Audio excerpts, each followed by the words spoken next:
So me and Bull got really jealous that Chris had a hat on, so we decided to make it look like our appearance was slightly different for this episode. Well, we're meant to change our outfits, aren't we? Because we wear the same outfits for technically 3 weeks, people think. Don't they? Yeah, exactly. They're the only clothes I've got until I was sponsored when it comes through and I get some money. And jeans are the only ones you've got. I know, they're wearing thin with those knees. No rich jeans. Yeah. Your dad. So, boys, I've just been on a little trip away during the Easter break. Where you been, Chris? So, I took a flight into Alicante and decided to rent myself a car and just head off down the south coast of Spain. What car did you rent? It was a Seat Leon estate, so nothing too special, but it was a 24 plate, and it's the first time I've ever driven abroad. Alright. So you've got to sort of flip your brain. Yeah. And I got used to it pretty quickly. But the car had lane guidance switched on, because it was all in Spanish. I couldn't switch it off. It had what? Lane guidance. So what that means is if you don't indicate, it thinks that you're veering out the lane, so it deviates you back into lane. Because I don't indicate. No. It took me a while to figure out, and every time I tried to switch lanes, it was like trying to drag me back into that lane. But that's pretty cool. Yeah, you can turn lane guidance off, but I'm not Spanish. It's a bit of a random car, like an estate car on holiday. Yeah. How many bodies were you carrying? Well, it was limited because I thought I don't want a manual, so I thought I'll rent an automatic, and it gave me two choices: a Fiat 500 automatic, I could see when a Fiat or a Seat Leon Estates. I went for the estate. I'd have gone for Fiat 500. I'd have gone for a Fiat 500. Abroad, mate. In this hat, I'd definitely gone for Fiat 500. It was good though. I've got loads of miles in. It was good. I got absolutely rinsed on the rent-a-car though. So expensive, was it? well, so I booked it in the UK, and it was like, oh, for a week it's 120 quid. And I was like, that's fucking great. It's like 20 quid a day. Decent. Gets to the desk, and they go, oh, you're going to need some sort of insurance, so if you get any bumps, any scrapes, you're covered, all the rest of it, all this lot. And I said, all right, now how much is that? And I was like, it's €200 for a week. Then it was like, oh, and obviously you'll need breakdown cover, won't you? And it was like one of these, but there's always something. Yeah. And then I was like, oh, if you bring it back, you've got to bring it back with a full tank of fuel. If you don't, then obviously you need to leave a deposit. I was like, okay, how much is that? Because I can't be asked for fuel. Oh, that's €150. So in the end, this car cost me about €400 for the week. That might sound bad, but on the flip side, where I stayed was so remote that transfers just literally taking me from the airport and picking me back up was over €300 anyway. Yeah. So €400 for the week, and I was up and down mountains. I was down to the coast. It was good to just drive around the south coast of Spain. It was really Nice. So I'd recommend people, if you ever got the confidence, because I think people need a lot of confidence to holiday solo. Like if you ever want a holiday solo, I'd recommend it. However, what I wouldn't recommend is that I went for a week, and a week of no human interaction felt like I was out there for about 4 months. If you don't want a holiday solo, hit Chris up on social media and he'll probably go away with you. No, because I want to pay for it. I want a holiday solo, so I don't want to come with you. I've driven abroad before. Have you? Yeah. Which country? But it was Greece. It was the same side of the road. So it didn't change. Class. But one thing, I was a lot younger at the time, and I didn't realise that it was in kilometres. You know, when you're abroad. Oh yeah. So I was driving down the motorway at 100. I was like, "Fuck, this is beautiful." So I'm bobbing down in a foreign country at 100 miles per hour, and so I realised the 70 and the 100 are at the same point. Oh, okay. Yeah. But luckily, I realised before I got pulled over by some foreign police and beaten up. So yeah, it was good. You wouldn't got beaten up, you got raped. Well, yeah. What the viewers may not realise, for those that watch us on YouTube, is I abducted a couple of Spanish people and brought them back. So this is my Spanish drug cartel. Hola. And that is Farmer Pedro. Ole. Jose and Jose. Hola, Guidos. Hola, ¿cómo estás? Is that racist or is that just Spanish? No, it's just Spanish. Yeah, Torres. Arriba. Arriba. Ándale. Silver. Fucking, I like it, yeah. I don't know. We're borderline there, aren't we? We're borderline. Yeah. Anyway, episode 5. We've been more racist than this. Shall we do a proper intro? Let's get into it.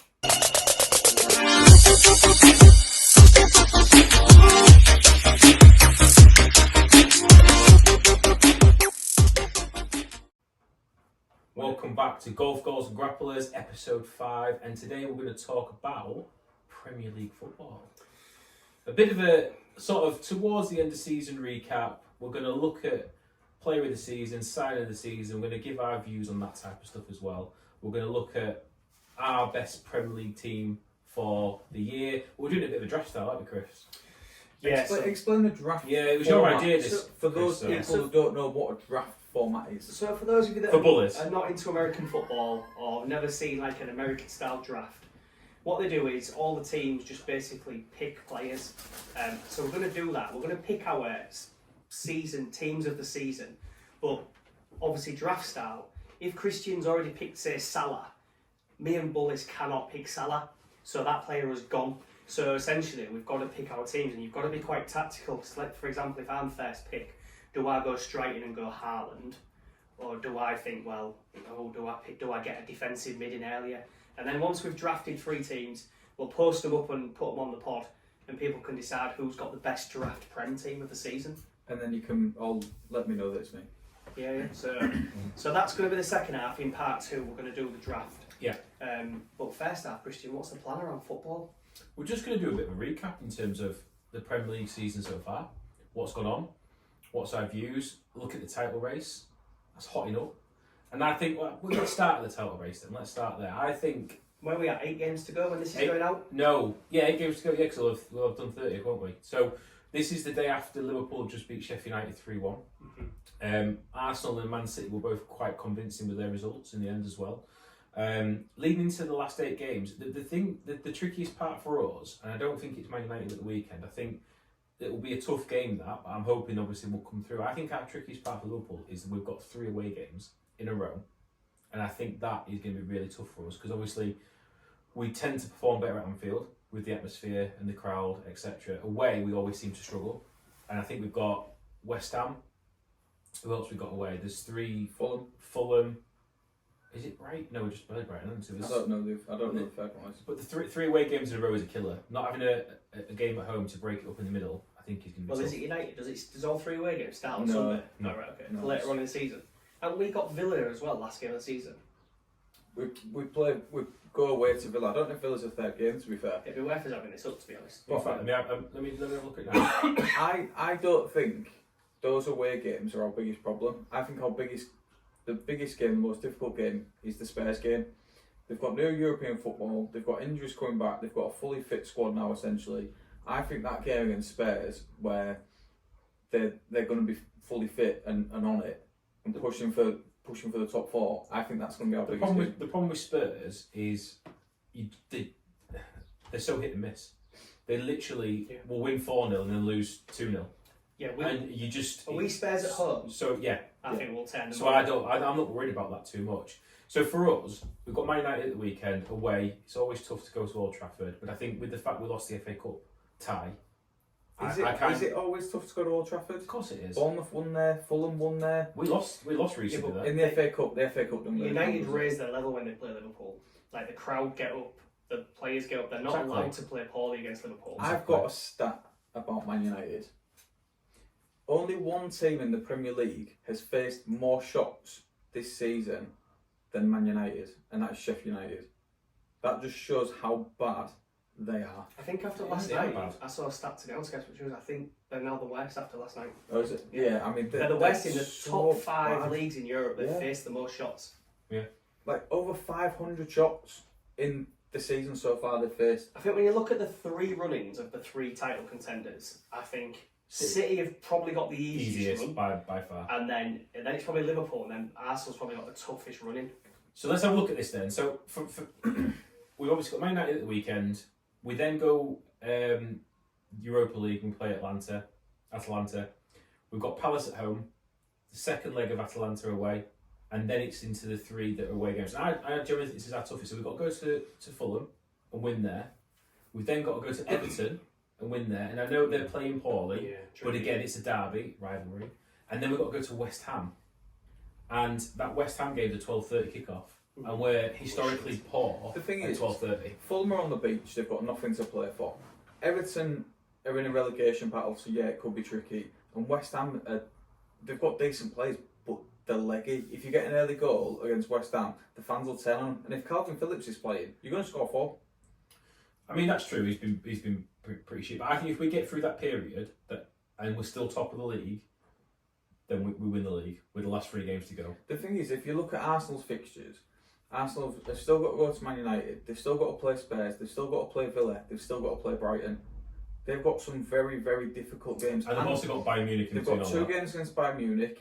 If they win that, they're either playing Real Madrid or Man City for 2 games as well. They've got a small squad. If you look at their bench compared to our bench or compared to City's bench, it's nowhere near as good as us and City. I think their last 6 games is tough. They've got Wolves away, then they've got Chelsea at home, Spurs away, Bournemouth at home, Man United away, and then at Everton at home. Who's this? That's Arsenal's running. Yes. That's a tough. It's tricky. That's tough. Well, I think I can't see. I can potentially see Man City winning out from here. So Liverpool can basically, because Liverpool are currently 2 points clear, aren't they? With 3 points clear of City. 3 points clear of City. Yeah. So basically, what I'm saying is I think City will win out from here, which means Liverpool will need to win 7 and draw 1 to win the title. Yeah, we And I can't. think if they we do can't that, afford they to win the drop title. points. Because I think Arsenal, as defensively good as they are, and I said this to you, didn't I? They're defensively they're in it like an iron wall. Like I can't see anyone scoring against them. Yeah. I do think they will drop points. Like Bullish rightly said, you throw potentially 4 Champions League ties in that mix at the same time, mate. Against tough teams. They don't have good depth. And potentially against each other, Yeah. which will take a lot out of those 2 seasons. I think that's our bonus. We've got Europa League, which is still tough, but in comparison to the teams that they're going to face in the Champions League and potentially each other, that could also be a reason why we. To be totally honest with you, if we got beat by Atalanta in the Europa League, I wouldn't really care. It'd be nice. It'd be nice to win that as well. But like I said from the start of the season, if I had to choose anything, it'd be the Premier League. So, My prediction is Arsenal win the title. Really? City finish second. Liverpool finish third. That's bold. That. If they keep Saliba and Gabriel fit, they win the title. Yeah, Saliba's been class, hasn't he? Saliba's been very Because they're good. so defensively sound home and away. The great set pieces as well, Arsenal. I don't know if you see the stats. Yeah. They've scored like 8 more set pieces than any other team. Do you know the thing with Arsenal as well? As good as Saliba and Gabriel have been, Ben White at right back's been very, very good. Very good. Mm. And then Rice has been immense this season. Yeah. Great signing. Yeah. They're in a much stronger position than they nearly won the title last season before they bailed out. So that's my prediction. Arsenal, City, Liverpool. What's yours? is that a bit pessimism coming in there? Are you putting Liverpool third because you kind of like I don't want to say they're going to win it or come second? We Because touched on this last night in the group. So Liverpool have got 26 points from losing positions this season. That luck runs out. In this running, we're going to go 1-0 down away at Everton or 1-0 down away at West Ham, and that team's going to see it through and our luck's going to run out. but don't you see that as like when we We haven't been good either. no we haven't, but against Forest, Darwin Núñez steps up 97th minute or whatever it was, scored the winner, and we win the. I think that type of stuff is what happens to champions. You could look at that. You could look back. If Liverpool go on to win the title, you'll look at those 26, potentially by then 29 points where you've come from behind. Yeah. That's amazing resolve, amazing character to do that. But I just think there's been a few results this season where you're like, ooh, we should have got done there, and we didn't. We turned it around. So to answer your question, with my prediction, I think City will win the title, we'll finish second, and Arsenal finish third. Okay. But I think everyone will be within 4 points. Okay, so it'll go down to the last They'll two, go- maybe last day So of my the season. prediction. Yeah. I think Liverpool will win. Right. I'm going to stick my. I know that's probably. I don't like doing that because I don't like predicting Liverpool ever going to win because I always feel like it's going to go bad. But Liverpool top, City second, and Arsenal drop to third. I think Arsenal. I agree with you. I think City will see it out now. I don't think they will lose. Yeah. I think Arsenal will drop points. Yeah. And I'm praying that Liverpool will see it through So basically, and grind out all. if you're saying City will see it through and win every last 8 games. Then Liverpool. We can draw 2. Win 7, draw 1.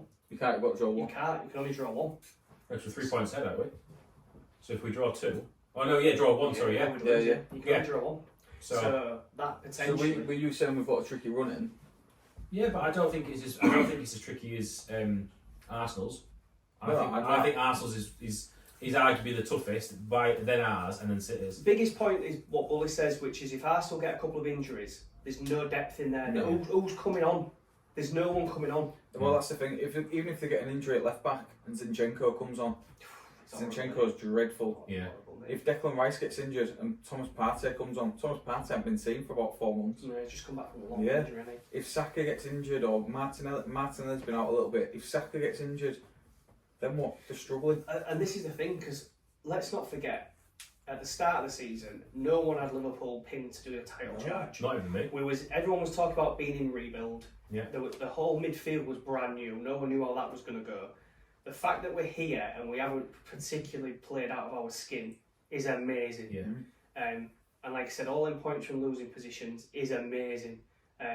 So the fact that we're still in the mix with 8 games to go, if we don't win the title, I don't think we can be overly gutted about it. No, definitely not. I think arguably we've overachieved, haven't we? Yeah. From where we massively expected. overachieved. Yeah. I think what will be disappointing is I think the fact Klopp leaving, things like that has a massive impact Crest on of the this. Yeah, I think From last we season, need to sign it off, don't we? from last season to this season, we're 23 points better off this season It's already. an It's incredible unbelievable, test. isn't it? It's night and day when you look at people like Nunes has settled, Gakpo's settled, Diaz has found form again, Jota's been in and out of the team but getting goals, midfield rebuild, moving Trent into a different position, young The players coming youngsters, through. It's just been it's one of them seasons. Decimated by injuries. Yeah, it's one of them Decimated. seasons where you think We've not had easy it's never running. meant to be. No. We've not had an easy run, and that's why I think we will get there, because we can't go through all of that to then come third at the end of the season. It just seems like a bit anticlimactic. I for get us. that, but do you remember that season where there was 10 games to go and Man City won their last 10 games and so did we? Yeah. And I remember sitting with you on a commute and be like, I just cannot come to terms with us getting 97 points and not winning the title. Yeah. And that's exactly what happened. Yeah. Like, how gutting is that? Yeah. That would have won like 28 out of 30 Yeah. Premier Yeah. Leagues. And we didn't win the title. We won our last 10 games. It was amazing. And we still didn't do it. And I hope for Klopp, basically, that we do win the title. Same. That's the one thing for me. As much as I want Liverpool to win the title every season, but I hope this season, Klopp's last season, he wins the Premier League in front of fans, and he actually gets his flowers, what he deserves. Because Yeah. I've read people on TalkSport or on radio say, "Oh, he's not great. He's not done anything." Fuck off. What Jurgen Klopp has done for Liverpool Football Club, on the pitch, off the pitch, everywhere around the city, has been absolutely massive. I don't think anyone can deny that he's not done a great job. I think he goes down as arguably one of the best managers ever to grace the Premier League. Let's not forget what he inherited, man. Yeah. Exactly. He inherited a team that were finishing 7th, 8th. Yeah. Shocking He squad. inherited players like Mamadou Sakho, Simon Mignolet, Alberto Moreno, people like that, and you look at what he's done over a period of 9 years, 8 years, Yeah. 9 years. Look at what he's done and how he's developed players. It's ridiculous. I think that's what Trent was getting at, which was titles, major trophies mean more to us than City, because City almost are in it by default. City are Yeah. expected Yeah. to win titles. Whereas for us to win a Prem in 1920 and to win a Champions League, Yeah. from where Klopp was 7-8 years ago and where Liverpool was in the doldrums, Yes. unbelievable. Yeah. Do you know the thing as well though? If you go back to Klopp's first interview when he was appointed Liverpool manager, he said, "We'll win a title in 4 years." In Yeah, that he did. fourth year, he won the title. And let's not forget that COVID season, we battered everyone. With 20 games unbeaten, we won 19, we've drawn 1. We've not lost in 20 games. COVID hit, and then it went downhill after that a little bit. We still won the title, but it went downhill after that. But I was just gonna say, however, that title year will always be tainted. Yeah. With the overhanging cloud of but it was COVID and we stopped and this. Yeah. So that's another reason why I want Klopp to go out with one. I'm not saying Fans there. legitimate win of the league where no one can take anything away from it. That's the thing. Other fans will go, "Yeah, it was COVID, don't count." But before we went into lockdown, we were 18 points clear. We'd already won it by that The point. title was done. Yeah. So that's upsetting that we didn't get to celebrate it properly. Yeah. So moving on from Liverpool then, because people think this is a Liverpool pod and it's not. But let's move away from Liverpool slightly. So it's Yeah. Well, yeah, kind of. But we spoke earlier on about the Chelsea Man United game. Yeah. What a game of football that was, by the way. What a game of 4-3. both clubs. If you look at Chelsea and Man United, historically big clubs, Premier League winners, challenging for titles year after year after year. To see where they both are now is absolutely ridiculous. It's crazy. The Chelsea one is wild. Like, the amount of money they've spent, and you look at their team and you're like, your team's shit. Yeah. It's wild, mate. A £250 million on a central midfield pairing of Caicedo and Enzo Fernandez, and you're getting nothing from it. Do you know Did you what see I feel sorry Mano for? sitting on his ass? Yeah, I saw that. That Yeah. was class. Do you know what I feel sorry for? Do you know when you watch, I don't know, a kid playing football who's like 17, 18 years old with a load of like primary school kids at like 6. Mm. That's what I feel Cole Palmer's doing. Yeah. Like you can see him playing passes and they're not there. They don't understand his level. Like he's on another level. Yeah. Like he's like, and you can see him like fucking hell. I've come to a right shit show here. He sees the game differently to everyone else at Chelsea, but then you also think, how much money is it going to take them to build a team around him that are up to his level? They shouldn't be allowed to spend any more money. Yeah, but the problem They you've should got now be is punished for. they were saying on Sky Sports News that they might have to sell Cole Palmer and Conor Gallagher. Reece James. Because of the financial, and Reece James, for the financial fair play as well. And that's why, did you know that's why City sold Cole Palmer? They wanted to loan him out, but because of the financial fair play rules, because he came out of the academy, he had no initial cost deficit to the club. So selling him out is pure profit. Whereas if they'd have sold someone who had bought for 50 million, like Julian Alvarez, it would have not even offset. Yeah. So because that's why you're selling your academy players. I was going to come to PSR in a minute, but obviously we're on it now. That's the same with Chelsea. Chelsea will have to sell Reece James and Conor Gallagher to get that profit back because they have pure profit. Yeah. If Liverpool were to sell Trent Alexander-Arnold, pure profit. Conor Bradley the same, or if Man City were to sell Rico Lewis, the same. They're talking about changing the PSR rules and having it more like the Major League Baseball or the NBA. So what they're saying is, a team can spend whatever they want and they'll take a financial hit. Right. I don't think it's going to work. I just genuinely don't think it's going to work. If Newcastle, who are owned by a sovereign state, think, I know what we'll do. We'll spend 350 million quid and we'll take a financial hit. We don't care. We'll just keep doing it. But what the financial hit is going to do, let's say they get fined 100 million. That 100 million is going to be spread around the rest of the Premier League teams. I just don't see it going to. The rules need to change for PSR, but that's not the way forward, in my opinion. At the end of the day, it was brought in to stop clubs spending above their means, wasn't it? So if a club can go out and spend £500 million to still sustain, then let them. Because at the end of the day, it's about the income that they've got coming in, the money they've got generating, and stuff like that. Can they keep the club afloat? It's not because the gulf between top and bottom is only going to get bigger. But that's the whole issue in it. That's the whole financial fair play, is to reduce the gap and the ability for teams that come up out of the championship to stay up. Do you know what I mean? And people who notoriously the bottom half to try and challenge for the top 8. That's what it's about, really, isn't it? I think if you look at how teams spend their money, let's take Man United for example. Man United is £650 million in debt, but yet they constantly spend tens of hundreds of millions of pounds every summer to rebuild their squad, but they're in debt. So they only get away with it because they get more income than other teams. That's how they're getting around it. Of course, their income turnover is huge. Man United's. And that's the thing. If a club is so much in debt, they shouldn't be allowed to spend money. They're in debt. It's bonkers. It's absolutely crazy. It's a rolling deficit over a 3-year period, isn't it? Yeah. So, but as a club as a whole, they're massively in debt. Just like a lot of Premier League teams are massively in debt. You've got. It's a bit like normal business outside of football. Like there are huge corporations that carry debt. Yeah. And they're speculating to accumulate. They're thinking, right, I'll spend 100 million and go 100 million in the red, in the hope that in 3 years' time I'm bringing in £1 billion worth of profit. And that's what the Newcastle owners essentially saying. Yeah. We've got so much money to spend. It's our money, but we can't spend it. Yeah. How does that work? This is what I'm saying. Like they come in, they've got that money to spend. It's not going to put the club at risk of going into administration or anything like that. So let them. That's capitalism model, isn't it? If you've got the money, let us spend it. Exactly, if I'm a billionaire, let me spend my money. Yeah, exactly. Yeah. But obviously, you've got teams like Nottingham Forest who have bought 47 players over 2 years and spending money on shit and wages. And they're the types of teams that could potentially go under because of that. The reason that model's not good for the game, where it's just capitalism, is all you'll do is all 20 clubs in the Prem would be on the search for a billionaire that likes football, right? Once you've got that, you've essentially created a franchise model where no one will ever be good enough to come up, and no one will go down.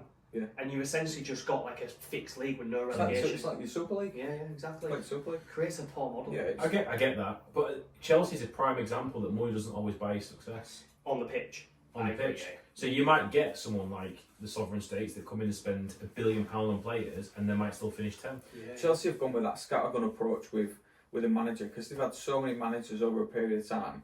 They've just gone with an absolute scattergun approach of we'll buy him, he's young, we'll buy him, he's young, we'll spread it over 10 years thinking that they'll get better. And they might do, but they've just got so many players in one or two positions and they've got nothing else. And they're not sure how to use them. They've got no style of play. They've brought in Pochettino and they're trying to give him a couple of years to try and build it. But well, they've gone for the risk reward model. Yeah, They're thinking we'll get in the Champions League, we'll win the league, we'll win the Champions League, money will start coming in, and it will offset what we're.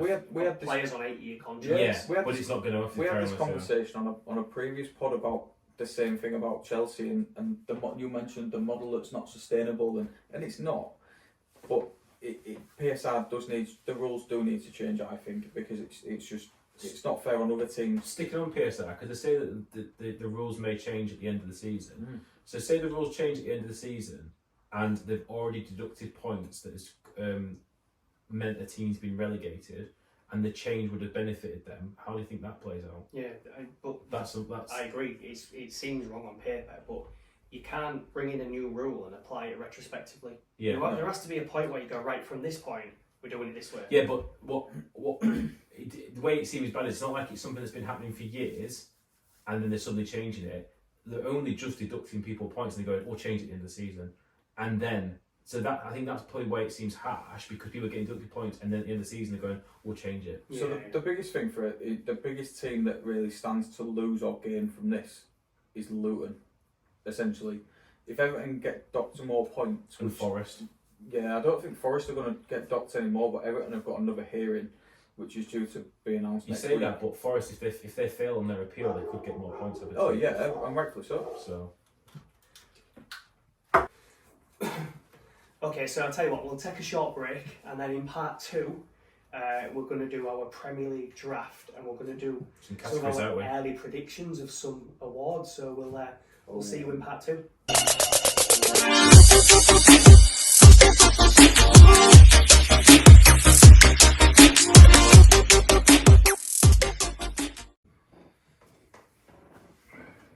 You're watching England females? Couldn't think of anything worse. I'm even starting to go forwards.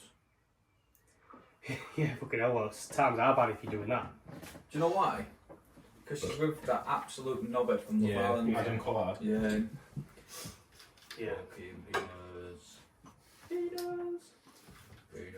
you remember that time when Chris tried to suck off this microphone? When he tries to touch me. What, like when he was thinking Arsenal TV? Oh, yeah. Okay. Still one of my favourite things, that. Great. Okay.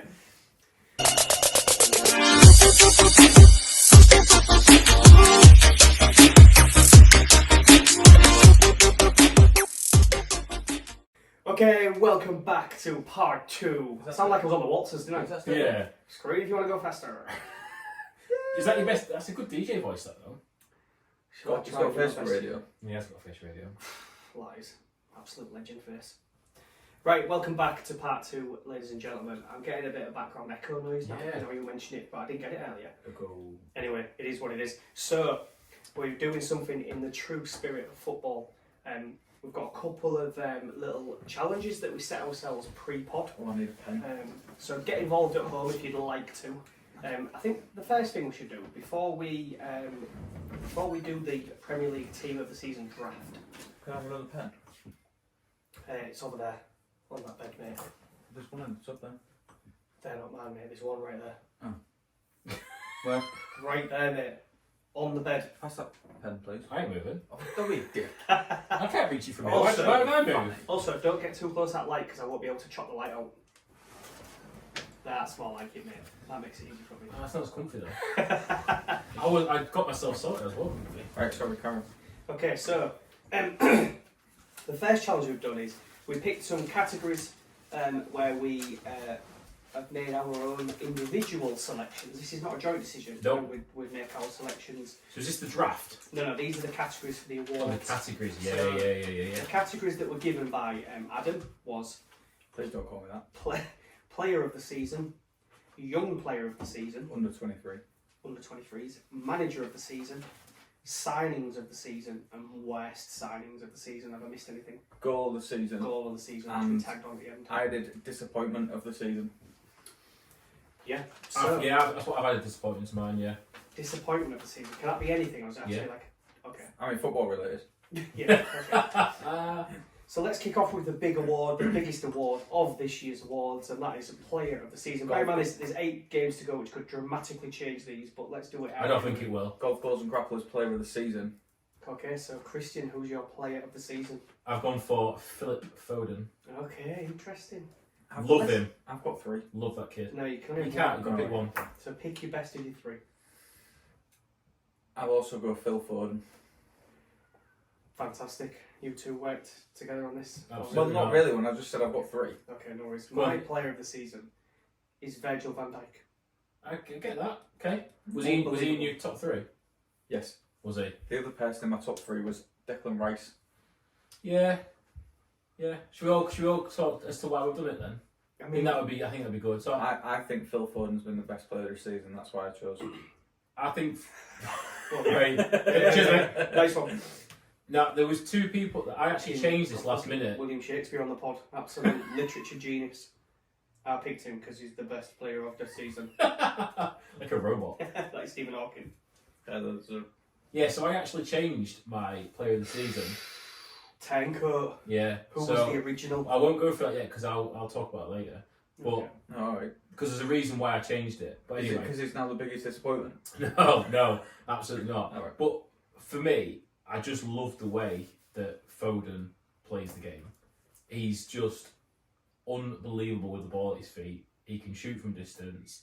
He's got a good pass on him.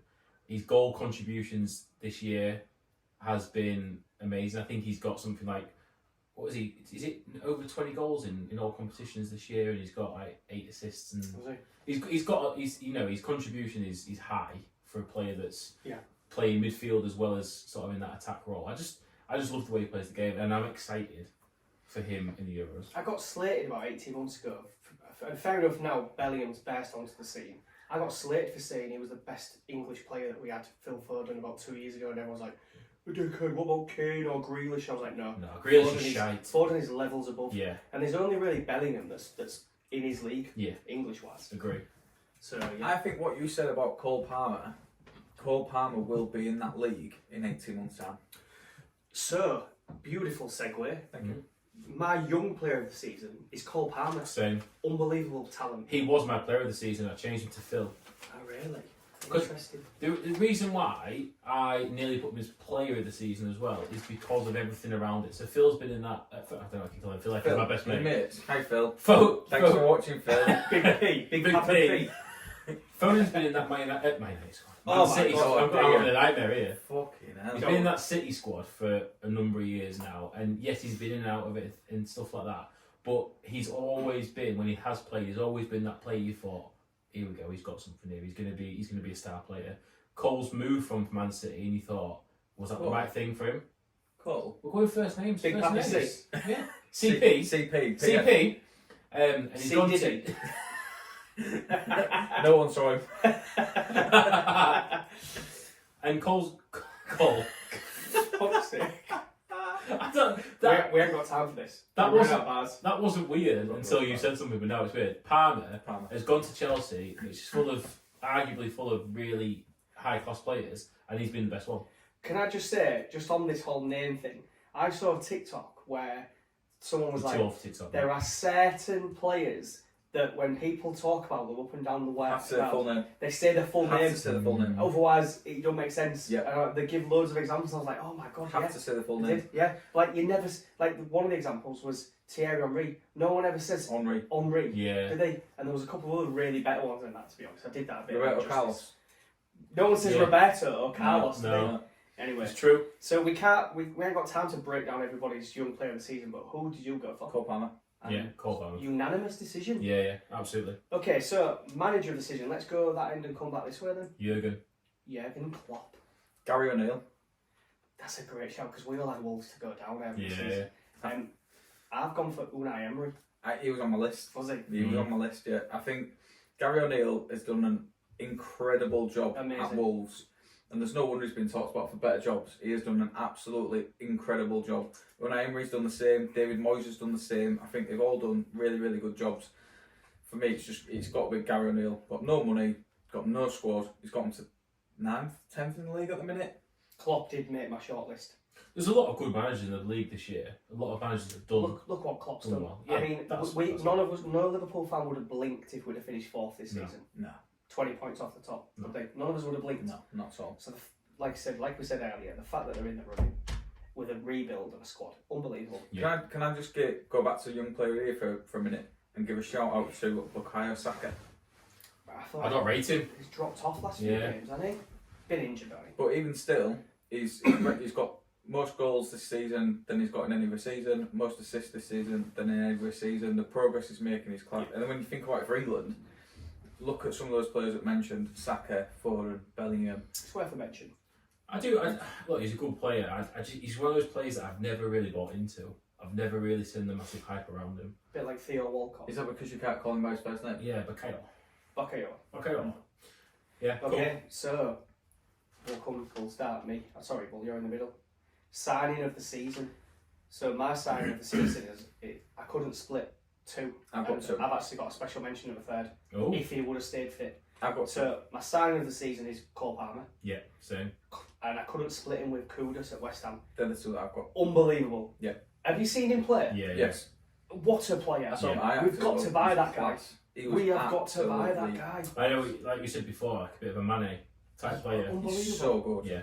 So Unbelievable. good. And my special mention, because he started the season on fire but then got injured, Maddison to Spurs. Yeah. Yeah. Because he started on fire. I also had Van der Ven. Yeah, And then a great centre back. There's a few. McAllister. Exactly, but Yeah. just peaked a bit too late. Yeah. Didn't he?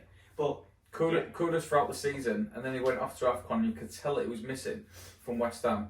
I always think with sign of the season, McAllister, he's progressed now. He's moving into the number 8 role. But you look at the impact that Kudus has had, that Maddison's had, that Cole Palmer's had at Chelsea. Yeah. If you take those players out of those teams, nowhere near it. It was needed to be Cole Palmer. Cole He was for straight signing down. the season as well. Can I just give a special mention to Endo? Yeah. Great, 16 million quid. What an absolute bargain. Yeah, buying someone at 31, Yeah. you think, oh, he's going to do a bit of a job hopefully, but great. Great signing. Yeah, Like, great Great player. signing. Okay, Christian, let's move on to... Oh, hey up. I ain't done one of these yet. I ain't led one. Because you're in the middle, mate. What the fuck's that mean? What difference does that mean? Because you're front and centre, you're like from Death Valley, California, weighing 328 pounds. Because where do we go next? I don't weigh £320 anymore. If we start with you, boys, where do we go next? Right or left? Well, I'll decide. Okay, right. Go on then. I'm Okay, front boys. and centre. Worst sign of the season. Oh, I mean, I've got a list. Jesus. We did say one, didn't we? No, well, I've got a list, and I've got Lavia, Caicedo, Mount, Tonali, and Matheus Nunes. Yeah, I've got Casado and Lavia, but also... Casado for me. Yeah, Casado's... At least Lavia aren't played because he's been injured, so it's not really his fault. Casado's world record transfer fee, and he's been absolute Klopp. Yeah, he has. Although, Sandro Tonali, what a whopper. Yeah. He's been done for match betting Again. on fucking Again. English games Yeah, as yeah. well. Yeah. Again. After Newcastle knew that the situation that was in Italy, and when he came from between October and November last year, he placed 50 bets. He had a gambling problem, didn't he? Yeah. Clearly. But he booked a table in Witherspoon, so he was a lad.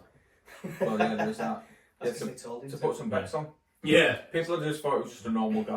But for me, Caicedo has got to be the worst signing. I mean, you could have listed any Chelsea or Man United signing. Yeah. Could have. Yeah, bad. Okay. Got any more categories? Yeah. We've got goal of the season and disappointment of the season. Well, unfortunately, because it's fresh in my memory, and because it actually kept us in the title race, I'm going to go for Alex McAllister's top corner effort last night, top bins, as my goal of the Interesting. season so far. Interesting. What have you got, Christian? My goal of the season, and I hate to say it, was the Garnacho bicycle kick. I've got that, yeah. It's alright, but it's one of them potluck ones, like it's not... It is, but it looks Yeah, spectacular. it was fantastic finish. Unbelievable. Technique was beautiful. You know, for goal of the seasons, when match of the day runs and stuff, I prefer team goals to one that's like... Incidentally, the best Premier League goal of all time, is Andros Townsend for Palace against Man City. A volley at the Yeah, I Etihad. remember that. That was a couple of years back. The best goal I've ever seen. Like the flight of that ball was like a fucking 6-iron off the back foot. Did you Effortless. see Phil Foden's goal the other night against Villa? I did. Very similar to Rooney when Rooney went down and complained it the was. ref, and then Foden gets up, takes the ball, And just smashes it into the top corner. What's the last category? Disappointment of the season. I've just gone for Chelsea. In general. I've got Chelsea. Yeah. I've also got Erling Haaland.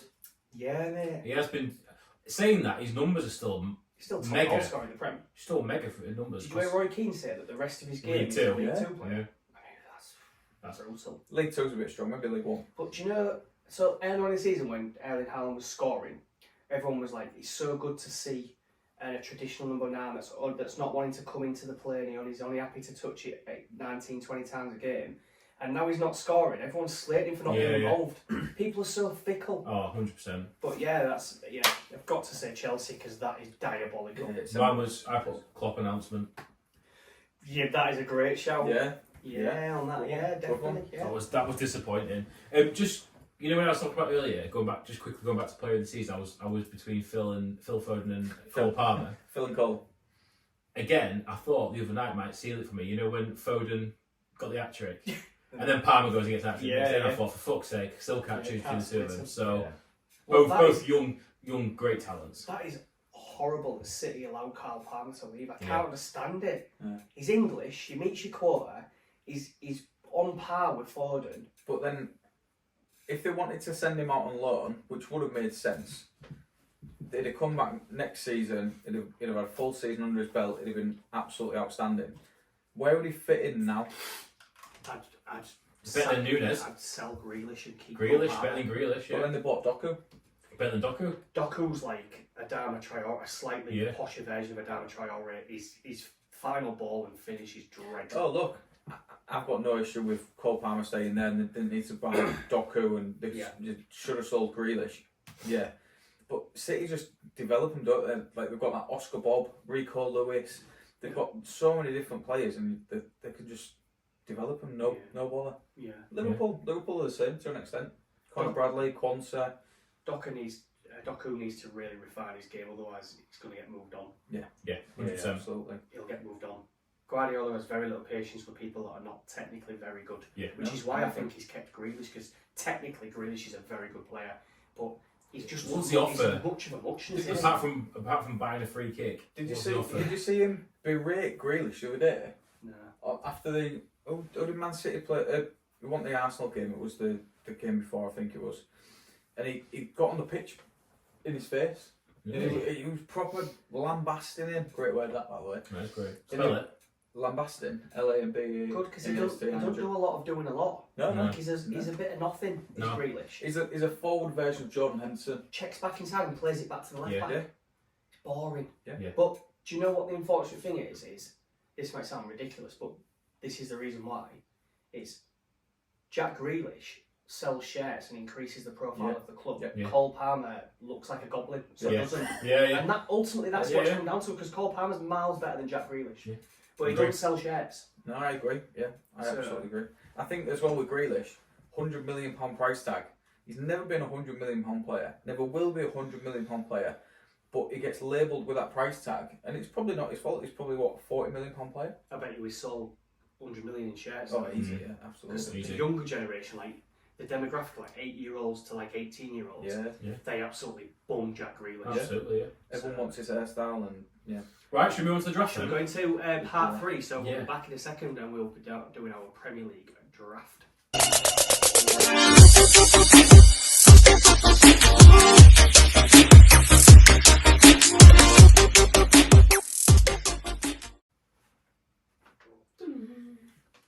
Alright guys, this is it. This is my favourite part of the pod.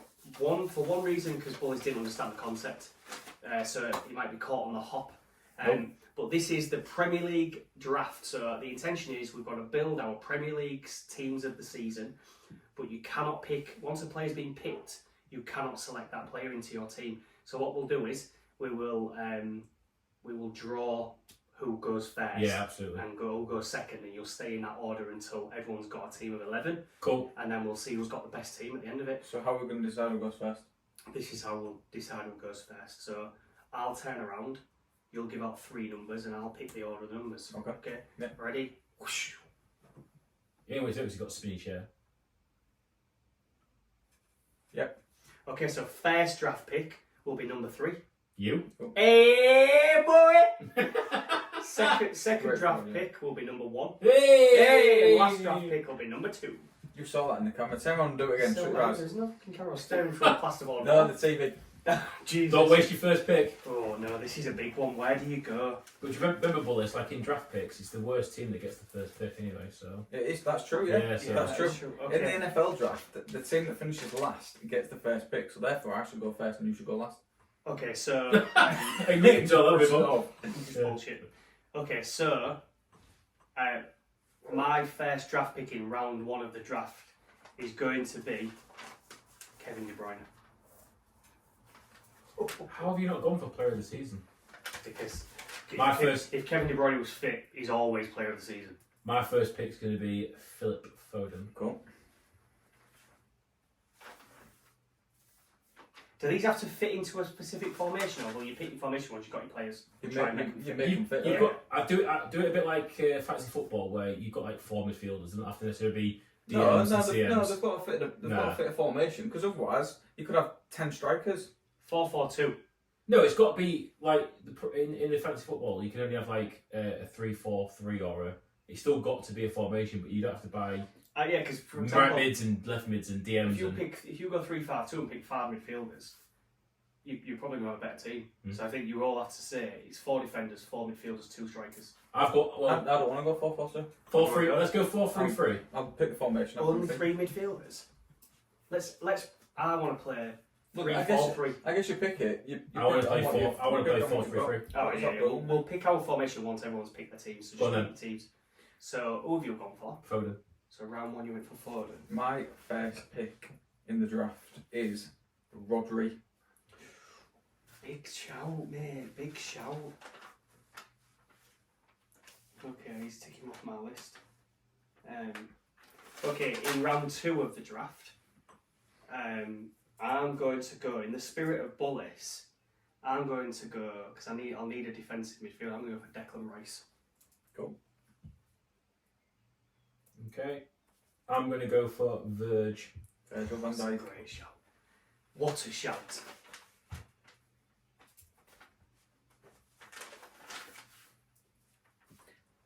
My second pick will be Alisson Becker. Oh, Alex. Chris is not fought for the keeper. I've got 3, babe. Don't you worry. Okay, so my third pick is going to be Erling Haaland. Okay. My third pick is going to be Mohamed Salah. Great shout.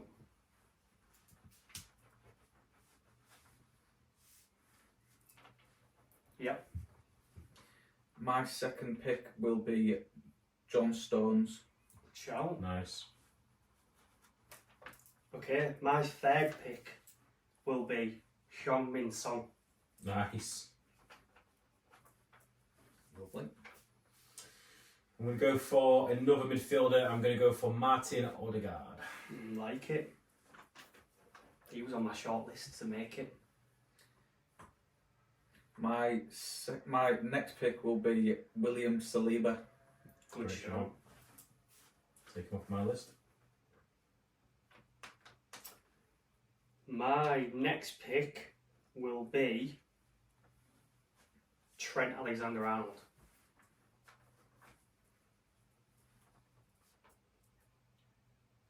I'm going to go for Alexis McAllister. Good shout. I am going for Cole Palmer. Great shout. I'm going to go for my next pick is going to be Mohamed Kudus. Nice.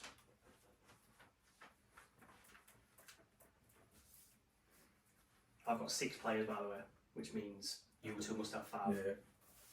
Christian. I'm going to go for Gabriel. Yeah, like it. Dreams can come true. Yes. I'm going to go with Kyle Walker. Shout. My next pick is going to be Ruben Diaz.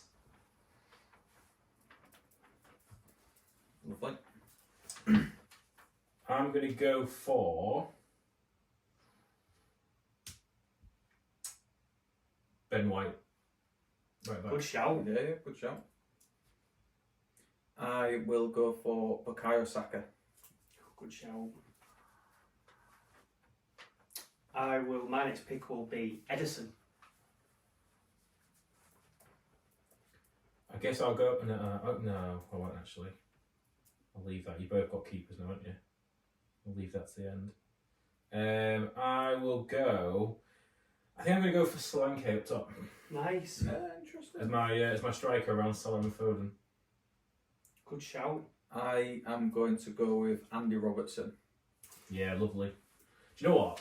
Side note, he looked awesome yesterday against Sheffield Yeah, United. he looked back to his He best. looked didn't full of energy. His crossing was class.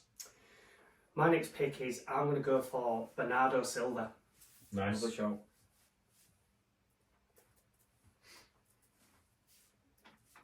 So I've got 1, 2, 3, 4, 5, 6, 7, 8, 9. I've got 9 players.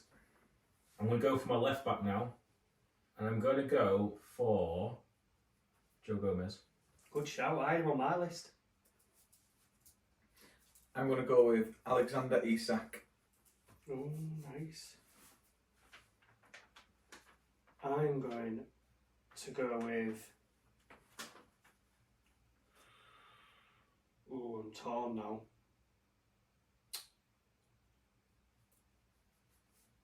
I'm surprised you've not gone for Rafael Varane, given that he was such a legend.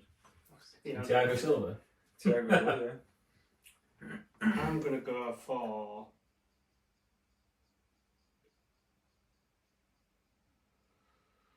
It's tough now, isn't it? It's getting hard now. That's what she said. I'm going to go for Jared Bowen. Good shout. I'm going to go for Maddison. Nice.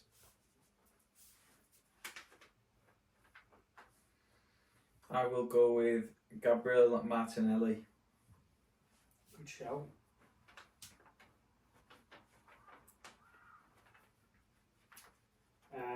My last pick then, and I need a defender, and it needs to be quite a central defender because I've gone for 3 at the back. So I'm going to go for Struggling. Nathan Ake. Nice. He was on my choice of left backs. He wasn't. Yeah, on I'll that. play him as left-sided centre back. I think. Yeah. So my last pick is my goalkeeper. Pretty easy, really. David Ray. Really? Really? Ahead of Leno? Yeah. Interesting. 100%. Ahead of Martinez, the best goalkeeper in the world? 100%. Okay. You've got to go for the top 3. Not necessarily.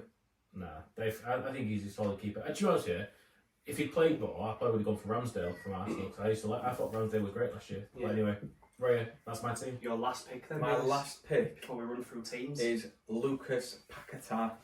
Nice. Great shout, mate. He had a really Nice. strong start to the season. I haven't heard much of him since, but you know, I really liked He him. was injured for a bit and then Yeah. went off. What happened to him? Because he really got banned, didn't he, for betting as well? Who? Paquetá. Did he? Yeah, I remember there was some rumours of him going through some betting scandal. Anyway, Yeah. Okay, so that's the draft, boys. We're in the books. So, who wants to take us through their starting 11 in their draft? Go on, Let's see Bull. who's got the I'll go best for team. it. So I've got Alisson Becker in goal, Robertson, Stones, Saliba, Walker, Decent. so and I've got Rodri and Paquetá, and I've got Martinelli, Palmer, Saka, and Isak up front. Yeah, I think he's got weaker as he's gone forward. yeah, I agree. Great back 5. Yeah. Great back 5. Weaker as I've gone forward. Yeah, you've Yeah. got Paquetá, Saka in there was sort of B level. Yeah, I'd agree. Trust Agree. Trust me. No. Christian, go for it. Right. So Raya in goal. Yeah. My back 4. Never mind. Can't win them all. My back, God loves to try it. my back 4. Joe Gomez. Yep. Gabriel. Yep. Verge and Ben White. Yeah, very good.